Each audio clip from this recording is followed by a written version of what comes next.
राम नारद संवाद जो हम लोग पहले दिन से करते आ रहे हैं, जिसे राम गीता भी कहते हैं, राम नारद संवाद को आज ये अरण्यकांड का 44वां दोहा गोस्वामी तुलसीदास जी कहते हैं, अवगुण मूल सूल प्रद प्रमदा सब दुख खानी ताते किन्हीं निवारण मुनि में यह जिए जानी। माया रूपी स्त्री की निंदा तुलसीदास जी कह रहे हैं, जो सदाचारणी है, सधर्मणी है, उस स्त्री की बात नहीं कह रहे। नारद जी ने पूछा था ना, वो प्रश्न अभी तक चला रहा है, उसका उत्तर आज मिलेगा कि आपने मुझे विश्व मोहिनी से विवाह करने से क्यों रोका।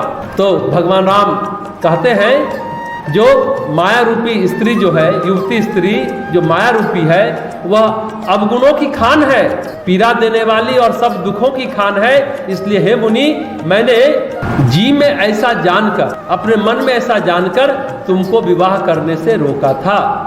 युवती स्त्री जो माया रूपी खान है, अवगुणों की खान है। देखिए, गृहस्थ कर्म पालन करने से नहीं रोका था, युवती स्त्री के भोग विलास से रोका था भगवान राम ने नारद जैसे साधक को, भक्त को। स्त्री क्या है?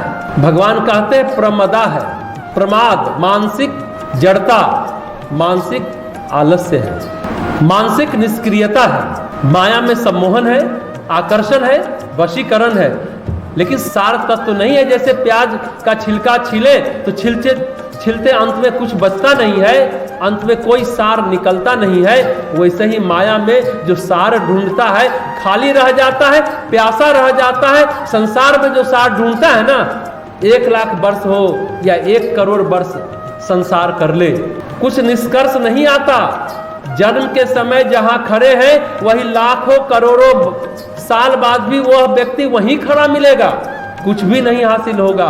उसी तरह माया के दृश्य भले ही अनेक हो सकते हैं, लुभावने भी हो सकते हैं, डरावने भी हो सकते हैं, सार कुछ भी नहीं है।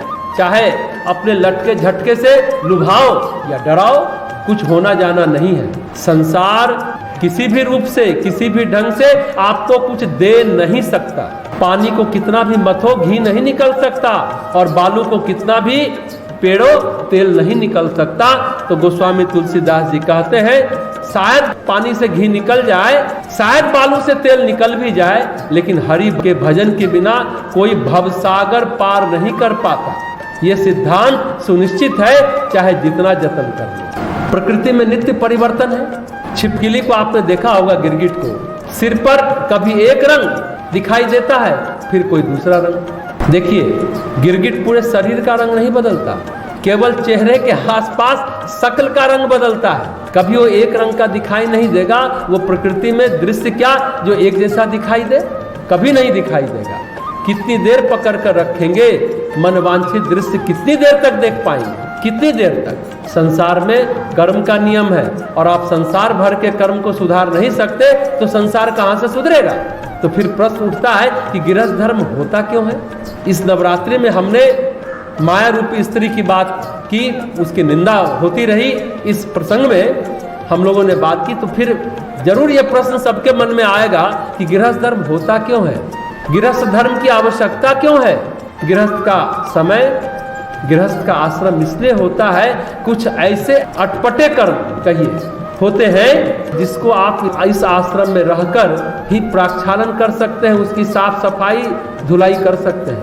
इसलिए क्या कहा गया? ध्यान से समझेंगे। इसको कहा गया आश्रम। आश्रम का मतलब जो आपका आश्रय बन सके। कितनी अच्छी बात है। आश्रम मतलब जो आपका आश्रय बन सके, जहां पर आप टिक करके साधना कर सके, मौज मजे नहीं, साधना कर सके। इसलिए परम पूज्य गुरुदेव युग ऋषि श्री राम शर्मा आचार्य गुरुदेव ने क्या कहा? गृहस्थ एक तपोवन है, जिसमें संयम, सेवा और सहिष्णुता की साधना करनी पड़ती है। आश्रम में साधना की जाती है, इसलिए कहा गया है गृहस्थ आश्रम।